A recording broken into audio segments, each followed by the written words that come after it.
completely honored because this is your first appearance on my show since I've been working out of this building, and it took Bill Ward to get you here. Yeah, it really, nothing else would have brought me in here. I know. You've had HBO specials. You've written 2 bestseller books. But you'll come on when Bill's here, which I don't blame you. Of course. He doesn't give a shit about coming and hanging out with me on this show. Why would he want to do that? I like you. I love Bill Ward. Understood. Jim Florentine here as well. Bill Ward, of course, one of the 4 architects, in my opinion, of what is heavy metal, and it's an honor to have him on Eddie Trunk Live on Sirius XM, The Boneyard. Bill, how are you, man? Yeah, I'm all right, Eddie. I got a cast of characters in here. I'll just, I know. I told Norton he wasn't going to be able to actually see you, but he still needed to be here to talk to you. Hi, Jim. Hi, Bill. Sorry to stalk you now from across the country. Bill, have you called your That's attorneys about the restraining order on Norton yet? He didn't say no. Oh, yeah. You know, we saw Not yet.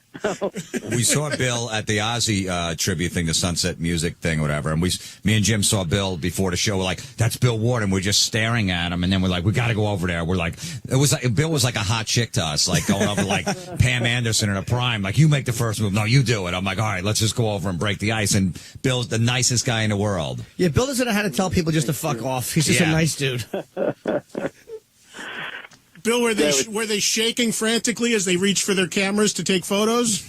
Yeah, sure they were. Yeah, I thought Jim Norton. I thought he's little. What would that be? Not a speech. It's more of a tribute to Ozzy. More of a tribute. I thought Jim was great. Thanks, Bill. Really, really good. Yeah, I'd really enjoyed that, Jim. Thank you. It was a weird night because it was a weird audience to do a tribute with because it was a rock crowd. So they were nice, but they were very talkative during all the performers. And it's a rock and roll crowd. But it was seeing you was one of the highlights, man. Well, fill us in. Bill, fill us in for people listening around the country that don't know what this was, because I'm not exactly sure. What was it exactly? It was a tribute for Ozzy or an award or something that you all were at? Yeah, it was a tribute to Oz. It was basically from the mayor of Hollywood. But, we've over the years between Ozzy and Sabbath, we've been pretty much embedded in Hollywood as our many bands, because that's where, a lot of our business goes on and so forth. So it was something to say, hey, Oz has done a lot for this town, and that would be Hollywood, and, he's done a lot for a lot of people everywhere. And, I was just invited to see that happen, and I thought it was a really good evening, I did. I thought it was really good. And Henry was there, Henry Rawlins was there, and Henry spoke very well, I thought. Yeah. So, I thought it was a really nice night, and Oz was great, he's as good as gold. It was great to see Ozzy and Bill just embrace and, really just good buddies from when you guys are basically childhood friends, right? And you're still in your, early 60s and you guys are still buddies. Yeah, we're still buddies. We actually got together. Me and Oz first met each other, I think, when we were about 17 or 18 years old. But we've been pretty close to each other since then, So. Yeah. That's funny, too, Bill, because you said to me when I had you on my terrestrial show a few weeks ago, we were talking, and at that point, the news had just come out about this lawsuit between Tony and Ozzy over the name and stuff like that, and I asked you about it, and you basically said, well, when in the 35-year history of this band has someone not been suing someone, and you just basically rolled it off your back as kind of like business is business, right? Yeah, I haven't given it a second thought, to be honest with you.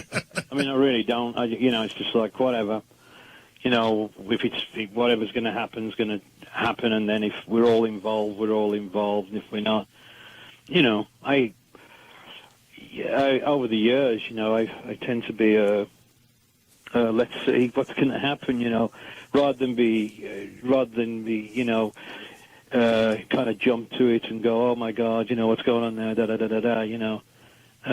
there's been too many situations in the past, which are not necessarily good or bad situations, but when you're with a bunch of guys for over 40 odd years, there's going to be ups and downs. So on my end of it, I'm pretty much used to the ebb and flow. It's like, okay, what's going to happen?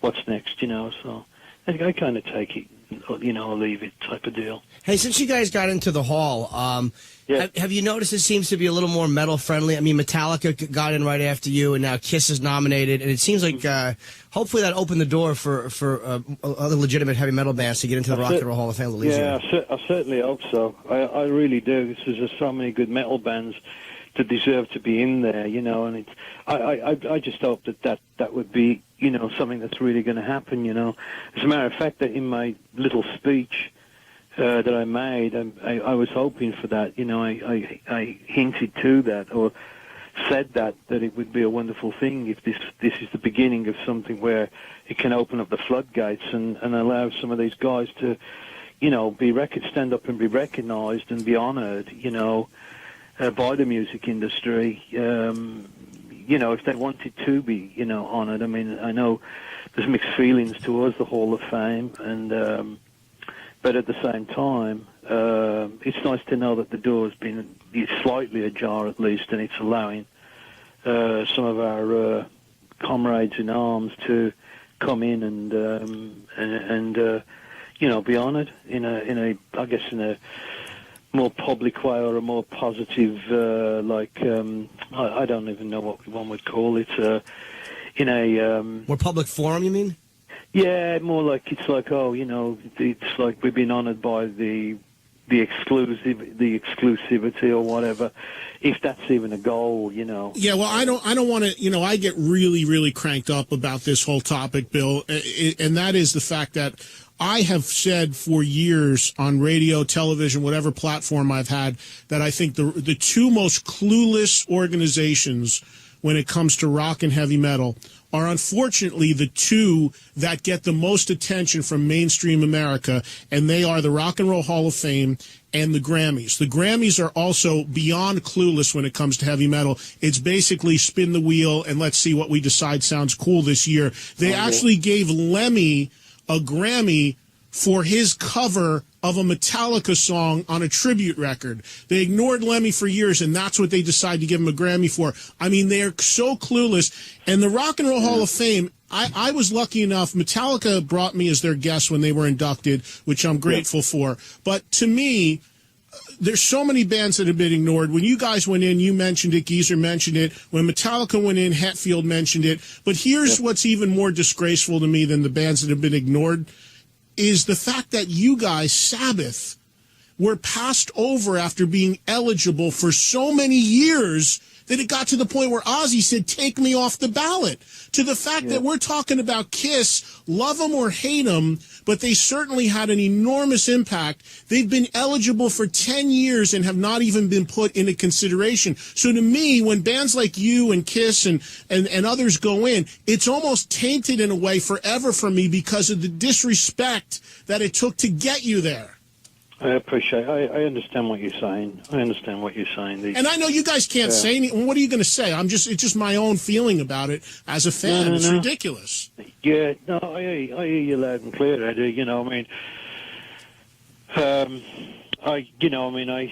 always had a little bit of hope that we were going to be going in there, because there's a lot of really great artists in there, And I just actually only on Saturday I had to fill out my ballot form. And so you get a vote as a member? Do you now get a vote? Yeah, we get to vote now. Wow. Bill, do us a favor. Please don't vote for LL Cool J. I'm thinking they got to be running out of bands. If LL Cool J's up for it, they got to be running out of bands. So UFO and Deep Purple and Thin Lizzy are right behind it. But wait a minute.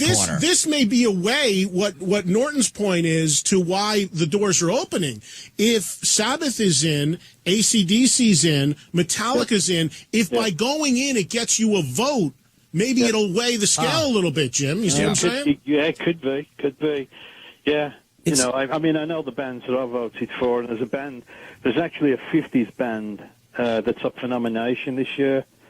And, of course, they got the first vote, at least from me, because they're very, very good musicians. They were very influential. Who is it? I'd rather not say. Okay. Because I don't want to... I'm not sure if I said anything to her, if I would be... breaching the voting process or something? Yeah, breaching the voting process. Right. Yes, exactly. Thank you. Well, we know it's not LL Cool J if he says it's a 50s band, so we're in the clear. No. No, it's a very good 50s band that that really deserve to be there, I think. So I mean, in the sense of going into the Rock and Roll Hall of Fame, I was honoured to be it's like, man, there's a lot of incredible people that have already gone in there. So in that way, it's a little bit of a cock tat or whatever. It gives you a day of fame or an hour of fame. But it's like it would be nice if they could honour more of the hardcore bands and the hard rock bands. It would be very nice. I had in fact given up ever being voted in there about 2 years before it happened. I know Ozzy got pissed off, as you know, a couple of years before that, and we all had our own thoughts about it. It's like, man, it's like, this would be nice if we could get in there. At least it's like at least honoring metal. Can you imagine that Black Sabbath had to have that, like, I go insane over this. Go ahead, Norton. It's not a statement about Sabbath. It really is, to me, it's a statement about the irrelevance and like the out-of-touch thinking of a lot of the people that were on the voting board. And they're the same shitty music critics, a lot of them, and the same snarky music critics that have always snubbed metal. It's like, look, Zeppelin was a great band, but there was the old argument, Sabbath versus Zeppelin. I always took Sabbath, and it's like now you look back and there's all these things coming out where Zeppelin got so many of their riffs from other bands, and it's like, it's clearly you guys belong there, in my opinion, ahead of them. But they were always kind of like the critical darlings, and that was as far into metal as critics would let themselves go, it seems. Well, they crossed over more, too, the thing about Zeppelin. I mean, Zeppelin had, has a much bigger, even to this day, mainstream radio presence than the music of Sabbath. But I agree with your point, Jim, about what you're saying about the origins of the riffs and the sounds and stuff. Bill, we could vent about this forever, of course. And in case you just tuned in, we're talking live with Bill Ward, and in the studio with me here on Eddie Trunk Live, Jim Norton and Jim Florentine. But, Bill, tell us about what you got going on now and what you're working on, because you have a few different projects, right? Yes, I have several different things. Today I'm working on my radio show. As a matter of fact, I'm working on sometimes we'll play classic metal, but I've got to get that. We're on a timeline, so I'm trying to get that show ready to go on. Go out on November 7th. Now, when you say hardcore metal, explain what you're talking about. New bands, old bands, actually hardcore music? What is it exactly? Well, I can give you an example. We did a show on Saturday, and I can give you a cross-section of some of the guys that I played. Because it was a Halloween show, we played the Murder Dolls. And, nice. I love those guys. Yeah, we played Welcome to the Strange. That's a great song. That was from that was in the one of the horror films or something, right? It was in I think it was in Dee Snider's Strangeland. I think that song. Yeah, I think Then we played Behemoth. We got new Arch Enemy. We got new Vigilance. We got new Shadows Fall. Slipknot. Rob Zombie. Then I do what we call a show within a show. And the show within a show is usually classic metal, or I've now started what I call classic hardcore metal. So, in other words, it would be like In Flames, or terms that they're, they've been around well over 10 years. So Bill, do you play any Sabbath on the show? Or is it too weird to play your own stuff? I do sometimes, but on Saturday, what I did was I played Typo Negative's version of Black Sabbath. Mm-hmm. Great version. It's got a little bit more atmosphere, like it's kind of Halloween-y, so, that's why I played that. What was one of the best Sabbath covers you've ever heard, another band do a Sabbath song? It would actually, I think I'd have to say Black Sabbath by Typo. I love Faith No More's War Pigs. I think that's pretty cool, too. Yeah, they did. That's a great version, yeah. What was another great version was System of a Down did Snowblind. Okay, yeah. It was a really good version. There's a CD of women doing Sabbath songs where it's a couple of women, and they're doing like a lot of acoustic versions. They do like Never Say Die, and they do a lot of. It's so bizarre to hear chicks singing it, but it sounds. You ever hear it? I think there was. I didn't hear it, but I heard that they did something. They did Iron Man at one point. And I'm not sure if that's the same band. It's a different band, but yeah, they also did Changes, and I think she did Sabbath Bloody Sabbath. I know who you mean. I can't think of her name. I like the banger, if that's any consolation. And Anthrax did Sabbath Bloody Sabbath, too. They did a great version of Sabbath Bloody Sabbath back in the late 80s. Yeah. They did a really good version of that, too. Bill, real quick, what would you say your favorite Sabbath record is? Oh, God. I don't know. You got to pick one. I go with You Sabotage. mean like an album or a track? An album. I go with Sabotage. That's always been my favorite. I got to go with Masters. Master Reality, really? Yeah, I'd have to say Masters. It's that's because it was the end of a really, really, really long tour. We've been on the road. By the time we did Masters, we've been on the road constantly for roughly 4 to 5 years. Wow. That includes all the European, all the early German dates, the Star Clubs, being on the Reeperbahn and going to and fro to Europe and all the British tours before that. So, when I listen to Masters, I can hear, just how tight the band is and how we've gone from, when we went from Black Sabbath to a whole nother place, and I can hear our strength and everything. So, in one sense, it's my favorite. If my favorite track would have to be Black Sabbath, and it always has been. What's amazing about the song Black Sabbath, as I've always said, is to this day you play that song, which is now 37 years old, something like that. 30 longer than 42, that. 40 years old. 69, 70. Pretty much. Right. It's about 68, 69, so I don't know how long that is. It's 41 years. Yeah, and you think about that, you hear how old it is, and you always hear the stories about what a shoestring budget the first album was made on. But to me, if you play the song Black Sabbath, it still sounds so incredibly heavy and jarring and haunting and heavy in every way. It's incredible to me. You have bands now that spend millions of dollars trying to capture that sound of what you guys did 40 years ago with no money. I mean, it's amazing how sometimes the most basic things hold up so well. Yeah, I agree. Yeah, I think it just whatever that was at that time, we managed to capture, I think, a part of it. I don't think we got all of it. And I'm saying that because the band was exceptionally good live, and we were literally a touring band that went into the studio on that first album.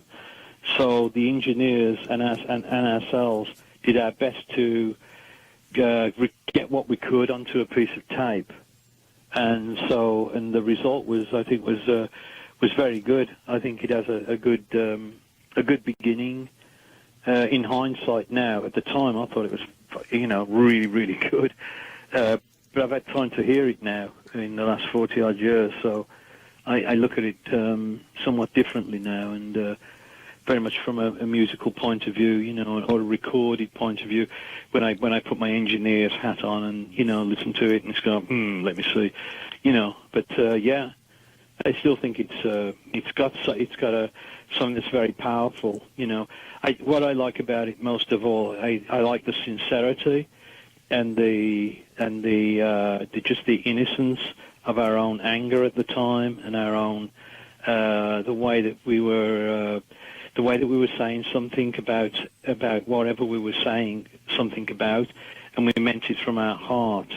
And so I think you can feel a lot of different elements, which are basically some of the common elements that are now descriptions in heavy metal music. It defines the way that we would play our music. And we would play it with sincerity and honesty, and it was just no bullshit. It's like, this is the way it is tonight. We're playing it down.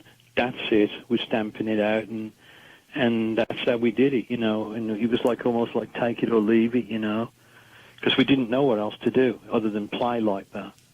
One of my favorite vocal performances on any Sabbath song is definitely "It's All Right." Oh, yeah. Off of Technical Ecstasy. You know why I said that, Eddie, right? Of course, because Bill sang it.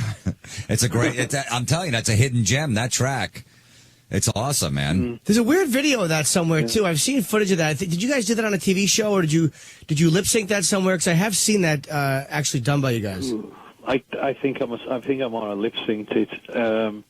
I like what Guns N' Roses did with that. I thought they did a good version. I know. Yeah, on the live 87 and 93 or whatever, live era. Yeah. He plays it on piano. Axl plays it right before November Rain. It's an amazing version. Axl said that he grew up with that record, that technical record. That was the one record, that was the first metal record he listened to. So. Oh, wow. Yeah.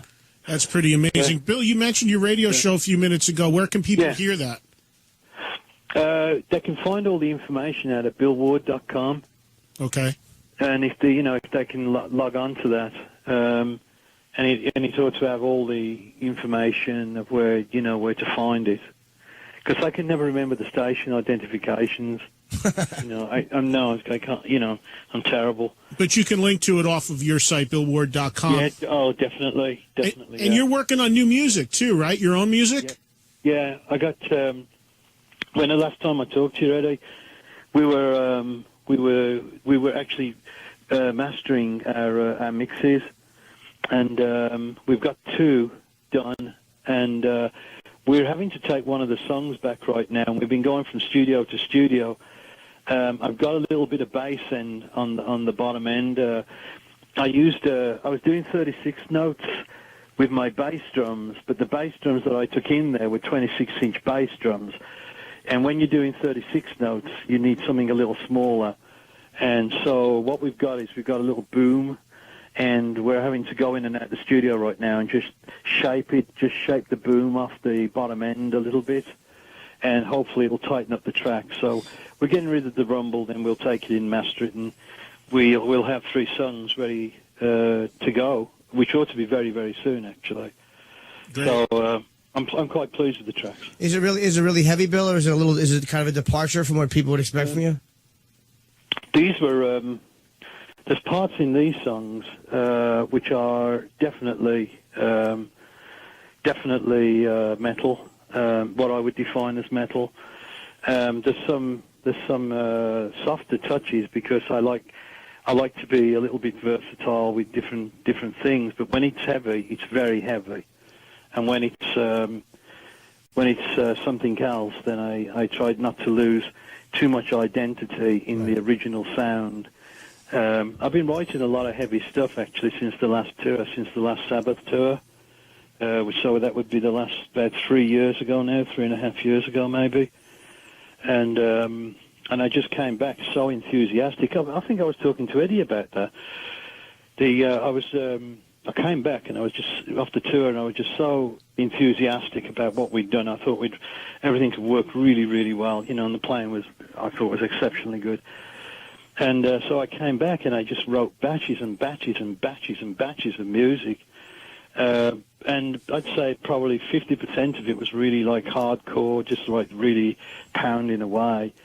And then the other parts were a little bit more melodic, but I always like that doom feeling, Right. I don't know, it seems to be go natural with me, So the songs are quite sad and doomy and melodic, and so I don't know. I don't know what people are going to think of them, but I enjoy doing it. Let's put it that way. So. Do you ever look back, as comedians, you do a joke or you do a set, and sometimes you look back on it, you're very proud of it, and other times you look back on it and you go, oh, God, my writing was immature then, or I stunk, or whatever it is we think about ourselves, say 5 or 10 years later. Is there anything you look back on that you kind of wish, like, God, I wish I would have gotten that one better. I wish that song or that my part in that song, is there anything you look back on really critically? I look upon myself as a drummer incredibly critically.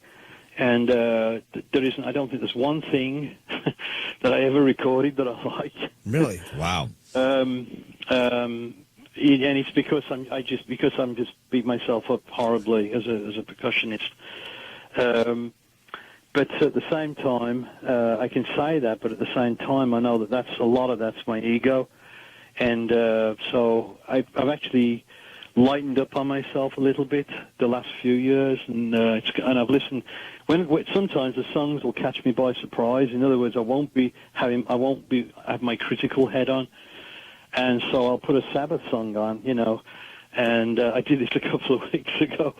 I put a Sabbath tune on, And it caught me by surprise because I wasn't listening to it from the point of view of one of the musicians in there, one of the people that helped to work it out and, what have you. And I listened to it and I went, wow, that's really good, So I'll catch myself like that and just go, you know what, you did all right, you're okay. But I'll do things like that. One of the songs that I would love one day to take back in the studio is a song that Ozzy wrote and brought to the band. It was a song called "Who Are You?" Yeah, off of Bloody Sabbath. Yeah, and I never enjoyed the bottom end. I wanted to get that bass drum really, really smacking real loud, and I wanted to get the drum flow with a lot more gusto and a lot more energy. And I never quite pulled it off the way that I wanted it to. So when I listen to "Who Are You," I always feel that it's lacking, and I'm not quite finished with that track yet. And nobody else in the band probably feels that way about your performance in that song. It's just you as an artist. Yeah, I mean that's how I feel about me. Yeah. Yeah. We're talking live with Bill Ward, the, of course, original founding member of Black Sabbath, the band's drummer, and he's checking in live with us from Los Angeles in New York City. It's Eddie Trunk along with Jim Norton and Jim Florentine. You bring up a point about playing drums and listening to your old stuff, Bill.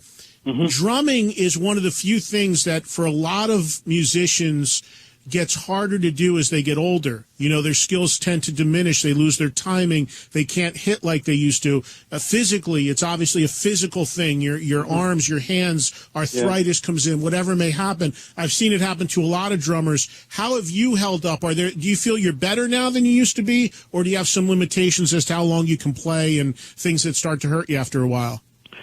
The things that will hurt me within the first couple of weeks of working things out, they tend to disappear the more that we play. So I feel like I've been very fortunate because once we start playing and we're playing regularly, I start to invent new things. I start to remember things that I've forgotten. A lot of stuff starts to come back to me. But first going into it, I'm kind of like like an old road map or something. It's like, oh, okay. To be quite honest with you, we have to listen to our records, all of us too, if we're going to go out on stage. A lot of bands do. I've heard that from tons of bands. They have to refresh themselves. Yeah, we all have a bit of a laugh about that because it's like, oh, we're trying to remember it. Once we've got it down, once we have played it in, and once we feel like we got it, then we actually start playing it. And there's a difference between rehearsing and there's a big difference between that and we're playing. And once we start playing it in, then we just like all the emotions are going into it, all of the feelings, everything's going into every single part, every single piece. It's all being played, and that's when we know we're there. I have to train up these days. If, say, for instance, there was a Sabbath tour going to be happening in 2 months' time, I'd be on the beach right now because I have to straighten up and I have to definitely get my legs in shape and my back in shape. So one of the things that I do before every single Sabbath tour since the reunions is I get up to walking at least 2 10-mile walks a week. And then I do 5-mile walks every other day. So, and I have to do a lot of push-ups. I'm not looking to be like with a lot of muscle, but what I have to have is a lot of stamina. And what I do is I train up so that I can play for at least an hour and a half, and it doesn't even touch me. Now, when you see Ozzy and Tony and Geezer, when you see, I see Jim, who I've known for 20 years as a comedian, do you see those guys kind of as people see them now, or are you just seeing your same dumb friends that you've known for 40 years? Like, as you knew them in 1970? I see all kinds of things. I see them as they are in there now. I see that very clearly. But there's always, they've always got that thing where I'll sit there. Tony and I, we've been together since we were 16 years old. So, I can see all the, all the nature of all their characters and, you know, everything that's there, you know, and all their, you know, what some people would think was weird, I see them as completely normal, you know. So that's a really fucking good question, actually. Do you think it's irreparable? I mean, there's been legal stuff before. Do you think that the band can ever play together again? Like, you guys have enough history where you could go, look, this was a stupid thing, it's business, fuck it, we can play together? Or is it something that you think is kind of unrecoverable, if that's a word? No, I never think it's unrecoverable. I never think it that. I always, you know, I don't even think we've started yet, to be quite honest. I mean, really, you know, there goes the sound of a madman right there, but I'm just, you know, I'm sane and sober, and I really don't feel that we've. I know we've done a lot of stuff, but you know, I feel that we could do a lot more stuff if we all wanted to. So whatever stops us is our own egos, or whatever it is that stops us from doing it. But if everything was right and everything, we were all on the same page, so to speak, you know, I'd love to continue on. I hated coming off the last tour, and really because of the skills that I mean, just playing with Terry and playing with Tony, and the way that we were all just really coming to the way that all the stuff that we were putting into one, you know, and squeezing into one, all the dynamics and sonics and what have you. You know, it's just a pleasure to play, you know. So it's like, man, why would you want to? You know, I don't want to leave that. That's good stuff. Well, Bill, here's my take on it. For my 2 cents. Clearly, you can still get it done, and you're active still. You know what it takes for you to get on stage and do it. Yeah. I have seen, and I'm a big fan of what Ronnie and Tony and Geezer have done, and I still think that Tony can still come up with these incredible riffs, and I still think Geezer, one of the best bass players on the planet.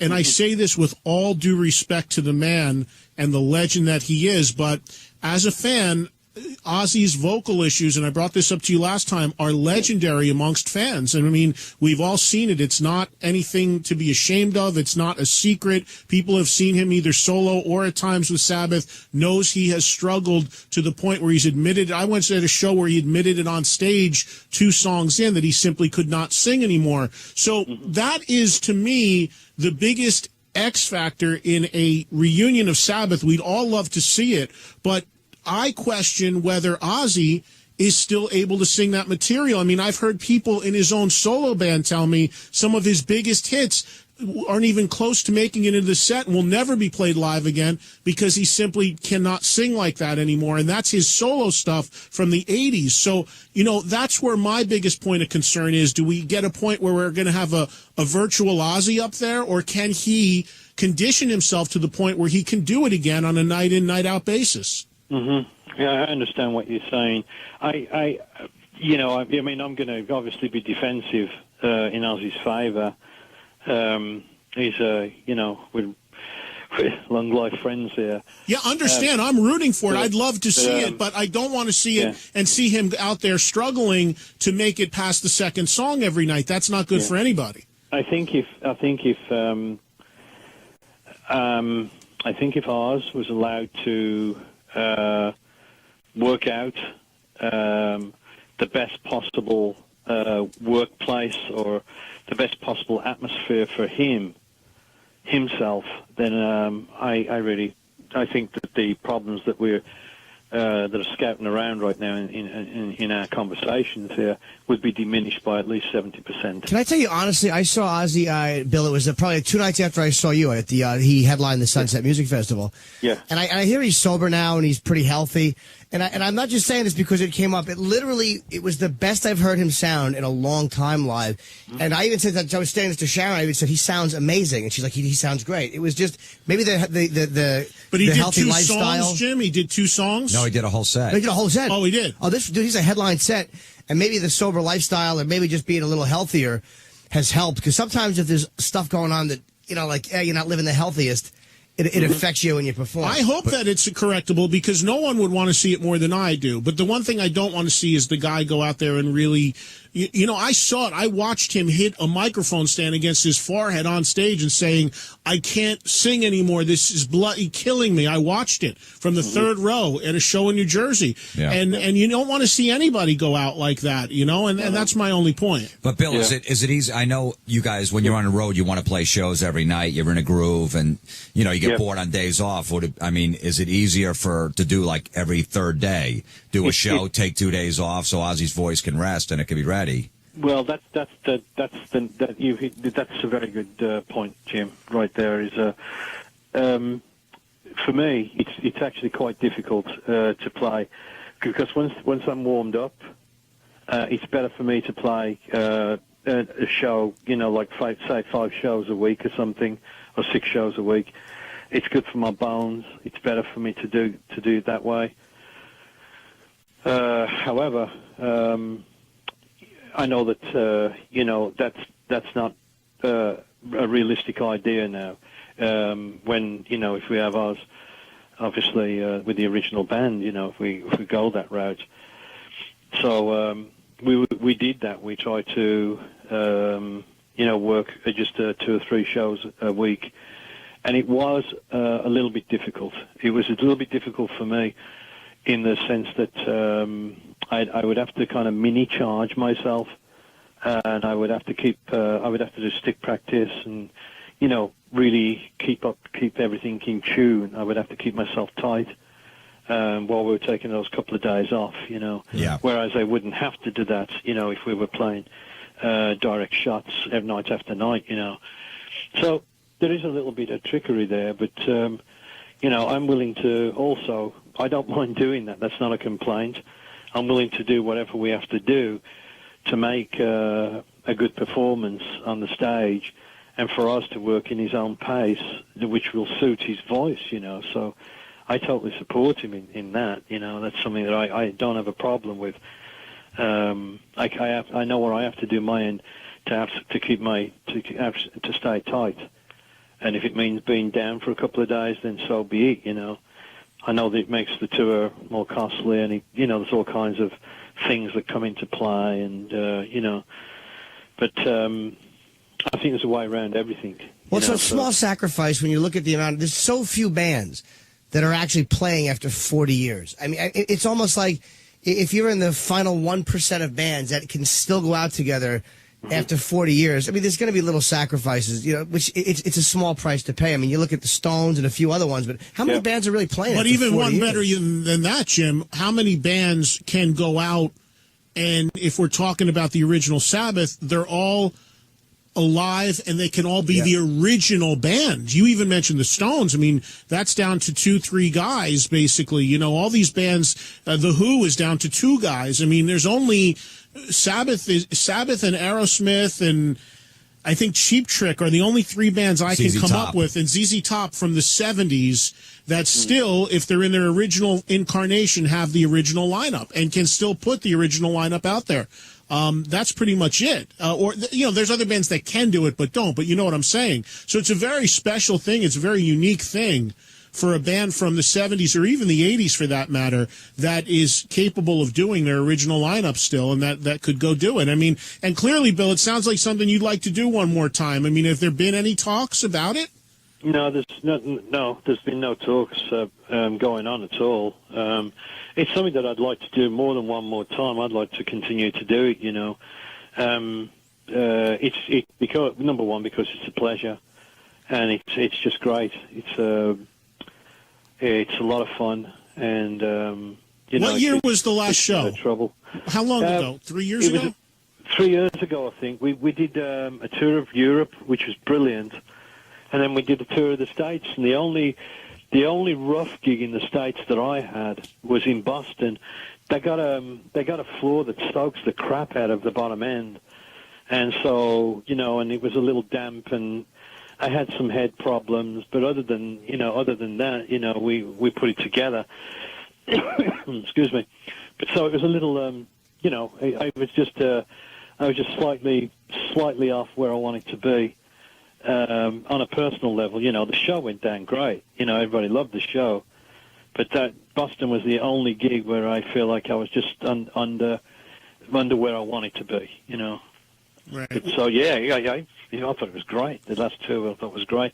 Even though, I did have problems with his voice. But, I wish that we had paced it in a way that Ozzy would have liked to have paced it. I'm going to stand by him. And, and say that out loud if I have to, which I am right now. And, that's where I stand. Well, Bill, we could talk to you forever. I don't know how much more time you have here. I don't want to keep you longer than you need to. Do you have a few more minutes, or do you need to go? Yeah. No, I've got a few more. I like these talks. I like having conversations like this. Well, that's what I love to do on this show, because we don't have commercials on the satellite side, and we can really get into stuff. And there'll be. I know Norton wanted to ask you something, but before we go to him, do you want a couple calls from anybody in the audience? Do you want me to conference anyone in to say hello, or? If anybody wants to say hello. Oh, I'm sure they do. So if you want to talk to the 866-315-BONE, 866-315-2663. We're live throughout America and Canada on Sirius and XM. On the Boneyard, it's Eddie Trunk Live. And we'll grab a couple calls to round out the Bill Ward conversation as you guys make them and we get them screened out. But go ahead, Norton. What were you going to say? A silly question, but I'm curious. Now, of the four of you in the old days, you obviously were notorious for tossing a few back. Who would you say of the four of you was the most likely to throw the first punch? Okay. Probably, pretty much all of us. My guess is Geezer. I just a guess. I guess Tony. Really? Well, it depends how much ale we had in us, And I had towards the end with my drink, I just would get myself beat up all the time, Tony and I was pretty good fighters, they're pretty good scrappers. I saw Geezer about 2 years ago pop his booking agent in the lobby of my other radio studio. Well, yeah, he can be a troublemaker. That's the baby of the band, He's a bit of a troublemaker. I love Geezer. He came off stage playing at Radio City, a Heaven and Hell date, and the whole band came up to my radio studio just up the street, and I don't know, somebody had made a comment he didn't like, and apparently I was in the studio, but people who were down there witnessed it. They're walking into the lobby. This guy who had made the comment a few minutes earlier was starting to walk in the lobby into the elevator where the rest of the band was, and as soon as the elevator doors were closing, Geezer popped the guy through the doors as they closed. The guy dropped, the doors closed, the elevator goes up, the guy's knocked out in the hallway down in the lobby. It may have gotten embellished somewhere along the line, but it's very, very very true from what I've that is what happened. I was there that night. You were there, right? 104.3. Yeah. And the next morning we had Heaven and Hell on Opie and Anthony, and I asked Geezer about it. He goes, "Yeah, let's just don't talk about it on the air." Really? I'm like, "Oh yeah." He was a little embarrassed, I think. But he knocked the person out. Brings back the good old days, huh, Bill? Oh yeah. They're all good memories, Even the bad memories are good memories, They can turn into that, And there's some things which I just, sincerely regret, but that even that's all part of what happened. It's real, it happened. So yeah, it's good. You ready for a few calls from the audience? We'll take a few, and then we'll let you go. We won't keep you too much longer. I'm fine. All right, let's go to Los Angeles. Say hello to Glenn. Glenn, you're on with Bill Ward. Hey, Bill Ward, how you doing? I'm all right, Glenn. Great. Got a question. Well, being so that you've been doing this for a long time, I saw you guys when you first came out and saw you through the middle and to the end. Have you ever thought about doing solo stuff, like a new band for you? I mean, if you enjoy it, what are the chances are?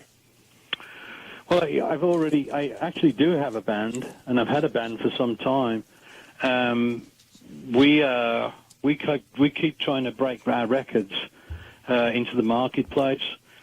I tried to go on the road with my band a few years ago, and I lost my ass, to be quite honest with you, from a business point of view. And so I'm in the kind of the struggling musician stage, where I continue to write and play music, and but if we can get a record that might even turn things around just even a little bit, then I would go out on stage as well and play with my own band.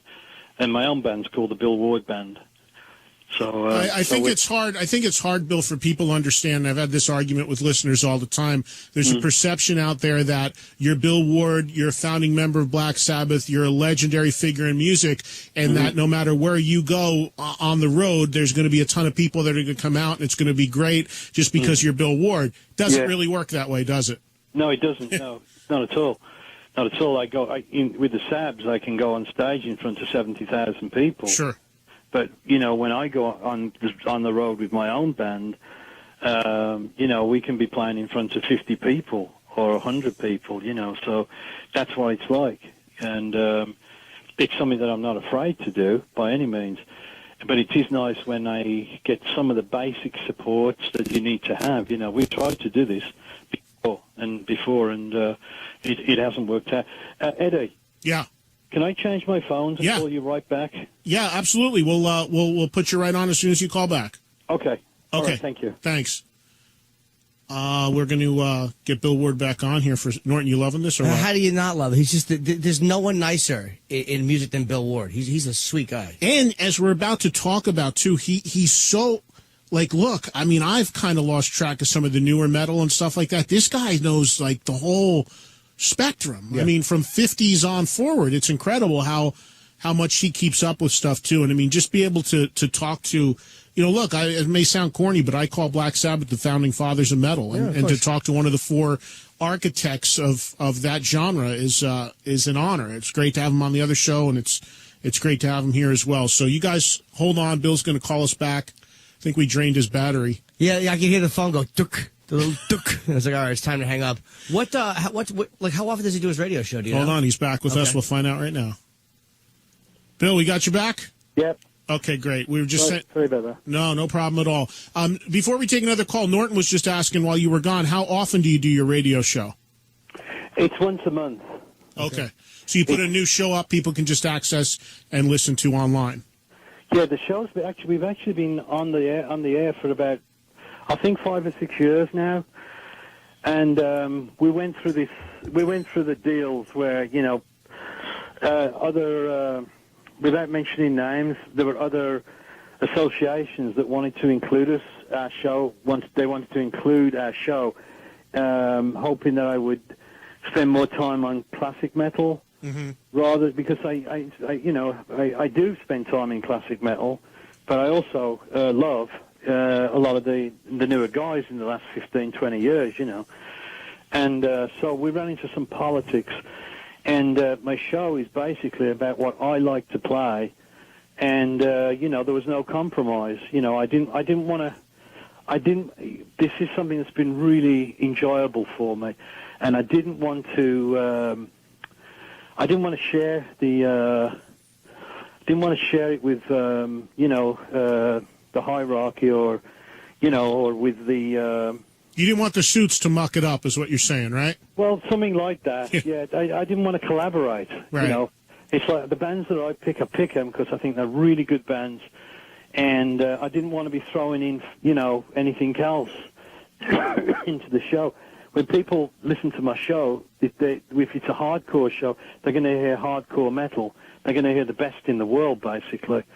And then, well, I'm not going to throw in a few things here and there, you know, to soften the blow, you know. Yeah. I got you. I know it all too well.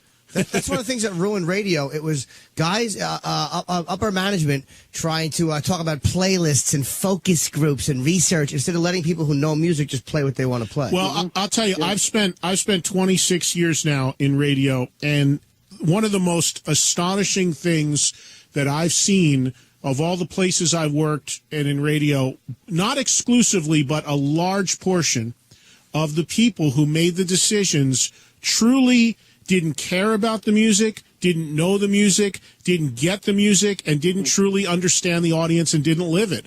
They were people that just looked at research printouts that were flawed and erroneous and, you know, really didn't live it and breathe it like we did growing up in our respective time periods. And it's astonished me to this day, having, you know, and I'm blessed to have had this long of a run in the music industry.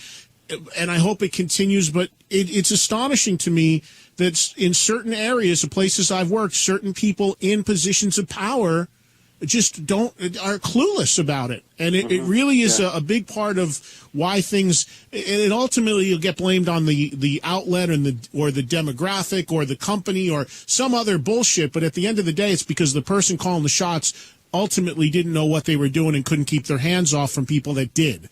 And that's a big part of the problem that I see. But I give you a lot of credit, Bill, because you keeping up with this new stuff and mixing it in is really good. I mean, I'm sure know a lot more about the newer stuff than I do. I've kind of swam in that niche a little bit more of the classic hard rock and metal world, but I'll play things and dabble in new things from those artists and new things that kind of are in the same vein as those artists. But you've really kept up with everything that's going on, and I think that's really admirable. Thank you. I mean, I'm a fan, and it makes it easy. Yeah. It's like I just listen to these guys and they blow me away. And I'm a percussionist, and the percussion levels, the standards today, and the bass playing standards of today are unbelievably good. And so, as a musician, I have nothing but respect for a lot of these men and women too. So for me, it's just pleasurable. But I didn't want to share it.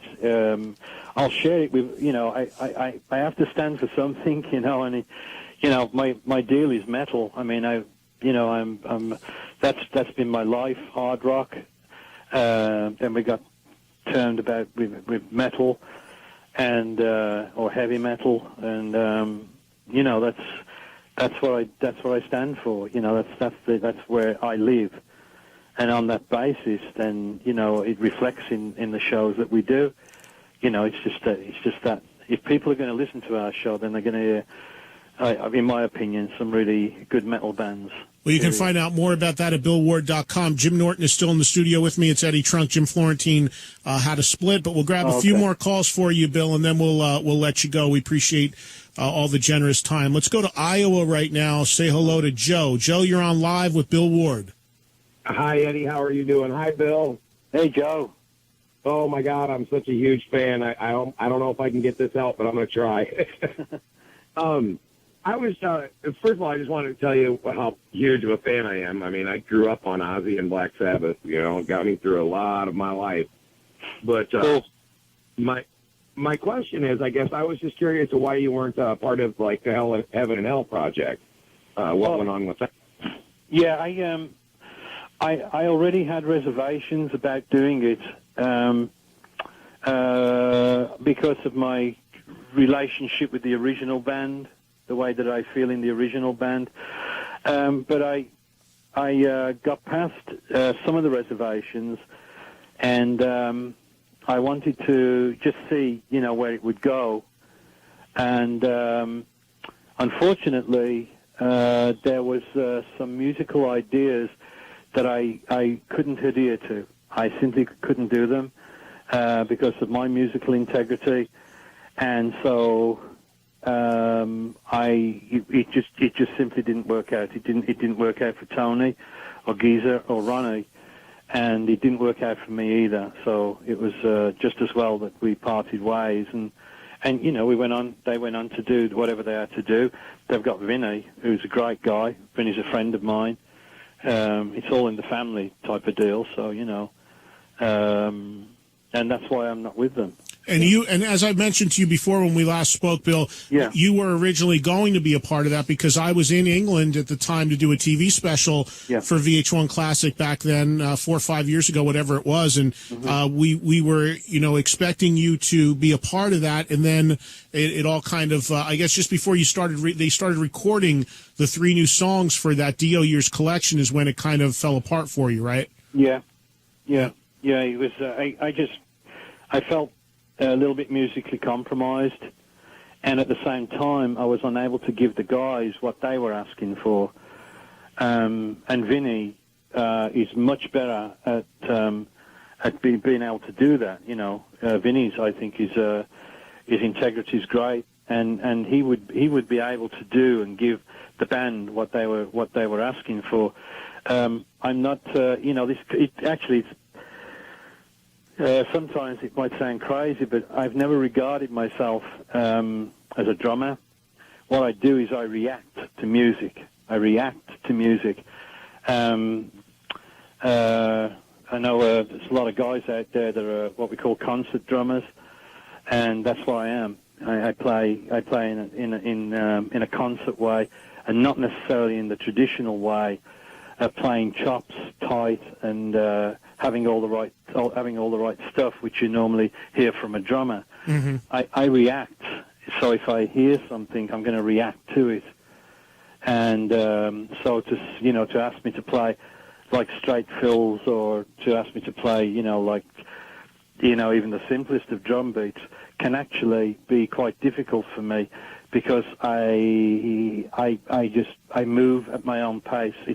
I'm within my own territory, and so when I hear Tony lay down a chord, I react to that chord. I react completely to whatever he's laying down or whatever Geezer's laying down. I'll react to it, and I won't necessarily react to it in the normal, traditional way of playing drums. I play differently, So that was part of the, if you can understand that was part of the controversy. And Vinny can very much play in the traditional manner, and can very much lay down the beats. He's very good. Have you heard the recent album that they made? I heard part of it. Did you like what you heard? I didn't really pay any attention to it. Okay, not enough to comment then. Yeah. All right. Enough said on that. A few more phone calls for Bill Ward joining us again. We are live on Sirius XM, The Boneyard. This is, let me see where we're going to go here. Let's go to Connecticut, Hartford, and say hello to Bill. Go ahead, Bill. Hey, Bill. How are you? I'm doing all right, Bill. Great. First, I'd like to say what a huge fan I am, and thank you for all the great years of awesome music. Thank you. But I wanted to talk about a couple of different records. My personal favorite records are the very first record, which I still listen to on a regular basis. Yeah. It sounds as good to me today as it did when I first heard it all those years ago. Mm-hmm. And another favorite record of mine is the last record that you did with Ozzy, which was Never Say Die in, 1978 or so? Yeah, I think so, yeah. Yeah, and I'd like to know, that record seemed to me to be sort of a departure from what I had come to expect from a Black Sabbath record, and it ended up being one of my very favorite records. Mm. What is your feeling on that record, and what was the mindset of the band at that time when that record was being made? My feeling on the record is I think we did an exceptionally good job, and that's based on our tenacity and our musicianship. Because the circumstances the atmosphere which we were kind of enclosed in at the time was not necessarily all fair weather. There were some problems that were or things that were coming in and out of the band that created some emotional disorders, if you like. I think that the very separate nature of where we were with each other, not because we hated each other, it was nothing to do with that. It was just we were becoming, married men. We were veterans in the field. So there was a natural kind of a separation that was starting to begin to see almost to take over at that point. We all had our own houses. We weren't living with each other anymore. In the first 5 years, this band practically lived with each other, on top of each other for nearly 5 years, either in hotel rooms or when we were at home in Aston, in Birmingham, or when we were in Birmingham, period. So we were all very close, or every single day, all the time. Now we were becoming somewhat separated, but I think we did really well in making, being able to make a record, and just to hang in there with sheer doggedness to make that final album. So yeah, it was I think it was a good album. I think we did okay. Grab one more call here for you, Bill, and then we'll wrap it up. Let's see here. Trying to see who's been waiting the longest to jump on. This looks like Cottonwood, Arizona. Dan, go ahead, Dan. You're on with Bill Ward.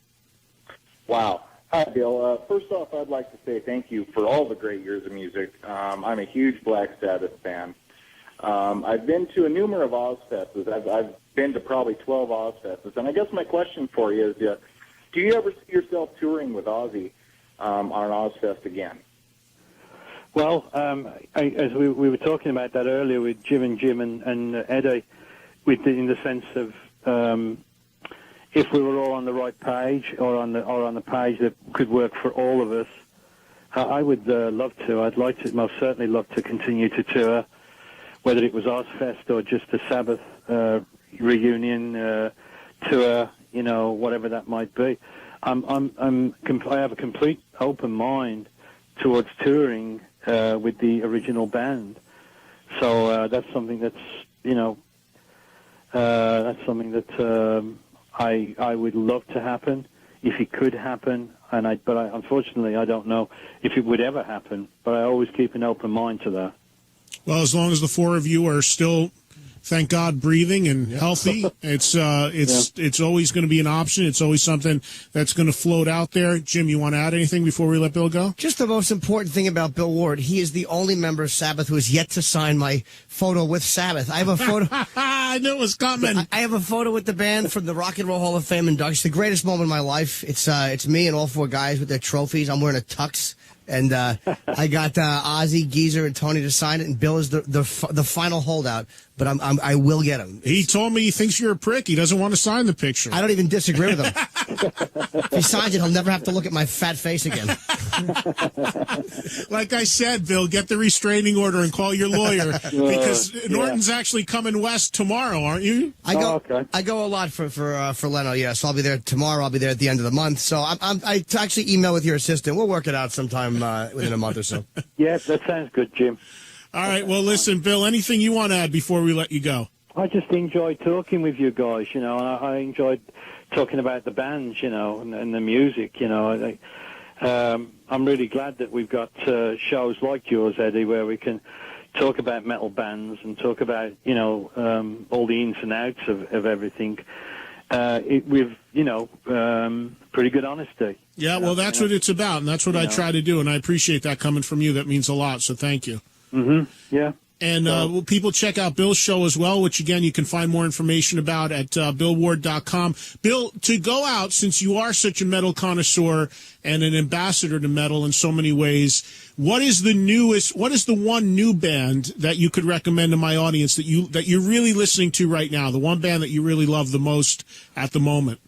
Well, there's a band there's a track that I'm absolutely obsessed with right now. It's a track called The Last Baron, and it's by a band called Mastodon. Oh, okay. I'm familiar with that band. And their newest album is just outrageous, and the song The Last Baron is just it's the best word I could come up with is brilliant. So that would be my pick of the week, if you like. They're pretty widely regarded and widely respected as one of the new breed of metal bands that are really, going to another level and really getting people excited now for a while. So, and I think Brendan O'Brien did their new album, if I'm not mistaken, as well. So they, on the production side, they've certainly stepped it up as well. So that's definitely keep an eye on that as well. Yep. Well, Bill, thank you. And please, when you come to New York, pay us a visit. Come and hang out, sitting here with us the whole show, and we'll do this for a whole 4 hours. That sounds good. Okay. Anytime you want. You know where to get me. And Norton's headed west, so keep an eye open and set your alarm and close the windows. Yeah, I'll be in the shrubs waving. Good.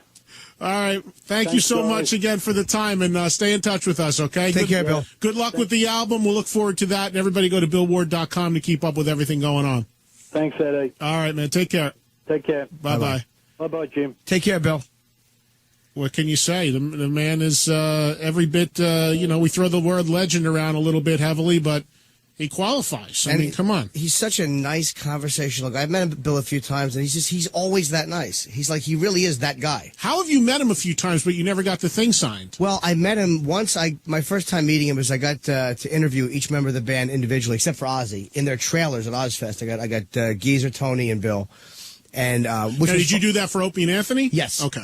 And I had already met Ozzy, so for me, those are the guys I wanted to meet. Right. And then I met them at the Rock and Roll Hall of Fame. I had lunch with Tony that day, and I wound up getting the band picture. And I just have not seen Bill when I've had the picture with me since. It's like the one thing I have to do is get Bill Ward. And I know everybody out there probably wants to smack my face. They're sick of hearing it. Well, and I'm sure people who are on the XM side who listen to you regularly on the Opie and Anthony show have heard about it. But this show also being on the serious side, Right. they might not know that you, in addition to being a part of the Opie and Anthony show, are psycho when it comes to photos with your heroes. Yep. And then now I didn't know about the component of then having to get it signed after you get it developed. I never did, but if I can, That's I an do. added level of insanity that can make you crazy, man. I got the coolest thing in my room. I get them framed once I get the whole band to sign them. So I got Sabbath up. I got individuals with Sabbath. I got Kiss. I got Motley Crue, and I just brought in Kiss and Motorhead today. I'm 41, and that's what I want to do is get fucking my heroes to sign pictures. Wait a minute. Now, you bought in Kiss and Motorhead to where? To this framing place to get them framed. Oh, okay. Now, your Kiss photo, is it the original band? No, it's their individual shots. Okay. 1, 2, 3, 4. No, I got him a few years ago, but it was Tommy Thayer instead of Ace. It was when Peter was still in, but Ace was out. See, you got to get the original band. It's impossible. What do you mean? It's impossible. You can get them all individually. No, I got them all individually, but how do you get them all together? That's...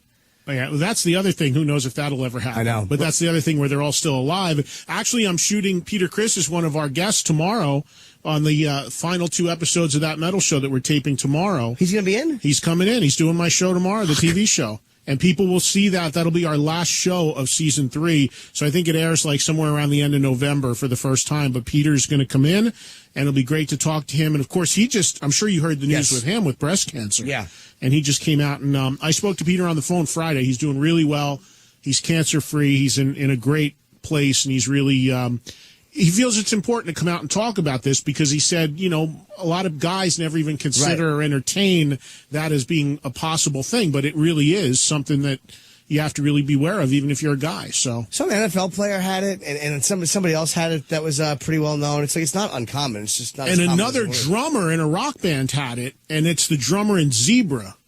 The band Zebra, Guy Gelso, he had it too. So, Peter's just, I think, doing a good job shedding some awareness from the male perspective, especially since we're inside Breast Cancer Month, Awareness Month. So Peter will come in and talk about that. And I know he's working on a book and he's working on a rock CD. And he's another guy you could talk to forever and just a real warm, good guy, and a guy that very much wears his heart and his emotions on his sleeve, and that's why sometimes, I guess there's issues, but he tells it like it is and how he feels, Is he able to play up to what Kiss would need him to play if he played live? There's a lot of discussion and debate about that. I mean, he had his problems, too, on the last tour they did with Kiss. He was icing his wrists, and he had problems, and that's why I asked Bill that question, because that's the thing. Drummers, it's a physical thing, hitting stuff and like that. And these guys all have issues with their wrists and their hands and their fingers. I don't know. I don't know. I imagine with today's medicine and whatever sort of regimen you would do, you could get anybody up to speed to be able to get out and do something. And who knows, whatever technical assistance, you know what I mean? Right. But that's the biggest thing to me about Sabbath. We've seen Geezer and Tony with Heaven and Hell. They're still amazing. Bill Ward will find a way to get it done. Sure. Question just becomes, can Ozzy really do it anymore? And I there's been nothing I've seen that said to me that he can, except for what you're just telling me when you saw him recently. He was, and it's like I'm not even talking as a biased fan. If he didn't sound good, I wouldn't have said it. Like I would have kept my mouth shut.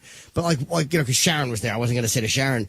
But I couldn't believe how good he sounded. And I'm like, he sounds better than I've heard him in a long time. And she was actually like, yeah, he really sounds great tonight.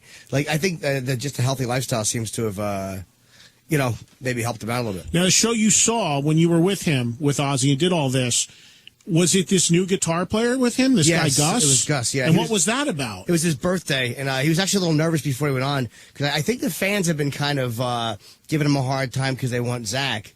But the guy's a great guitarist, so, you know. He's how old is the guy? I don't know. He seemed pretty young. I don't even know if they announced it was his birthday. And how did he sound playing with sounded Ozzy? Great. He sounded great. I don't know why people wouldn't like him. I wanted somebody else. I love Zach, but I wanted a new sound, too. I was happy that he What is he like as a performer? Because, you know, Zach's a monster. Is he laid back or is he more outgoing? He's much more laid back than Zach. But, dude, I've never stood and watched Ozzy from the stage. So I was like 15 feet away just watching him. The whole fucking rest of the band could have caught on fire. I wouldn't have noticed. I just stared at Ozzy like a creep. I was so happy. It's the first time I ever had... Dude, Sharon and Ozzy called me in my hotel room that morning.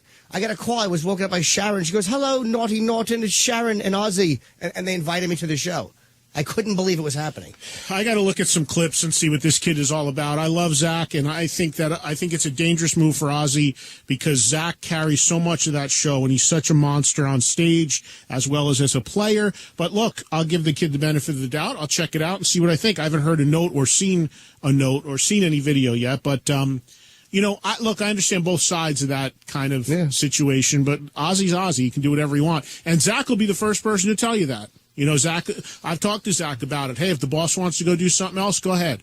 Not the first time it happened. Remember, he replaced Ozzy. Joe Holmes, yeah. Joe Holmes replaced Zach for a little while, and then Zach came back. So Zach's a wild man. He seems like he's a little tough to keep under wraps. You know, he's a maniac. Oh, look, Zach, well, great quote from Zach. He once said to me, he goes, "Look, do you want Zach Wild or do you want Zach Mild?" He goes, "I'm fucking Zach Wild." That's how I got the name. So there you go. What are you doing? You leaving? Or you staying? I'm leaving in a minute because I got to go do I got to work on material.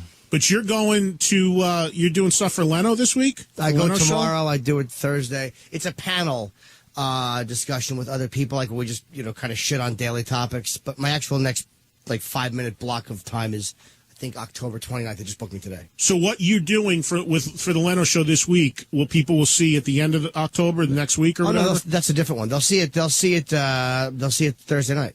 All right, it's on Thursday. Look for Norton on Thursday night on the Leno Show, and of course here on Opie and Anthony on XM 202. 202 and Sirius 197, I think. Sirius 197. If you can get it on the Sirius side if you get the Best of XM package. So you guys listening on the Sirius side, check that out. Good. Come, next time Bill Ward's on again in like a year, come in again. Thanks, man. I love it. I've never come on your show on this. It's amazing. I'm here every Monday. It's your own. You work out in the studio. You know where to get me. I know. I'll be back here in like 10 hours. Yeah. Oh, yeah. You're going to before you fly out. You do it tomorrow. I'll do radio tomorrow. All right. So, but thanks for having me in, man. Anytime, man. Great to be a great honor to talk to Bill, of course. Yeah. Come and hang out anytime you want. We'll continue our discussion about metal. We were talking about this with Bill Ward. I think it's appropriate to play it as we close out this segment of the show. Black Sabbath, the song Black Sabbath from the album Black Sabbath. Eddie Trunk Live, Sirius XM. We're live till 10 o'clock Eastern. Much more to come. Hang out.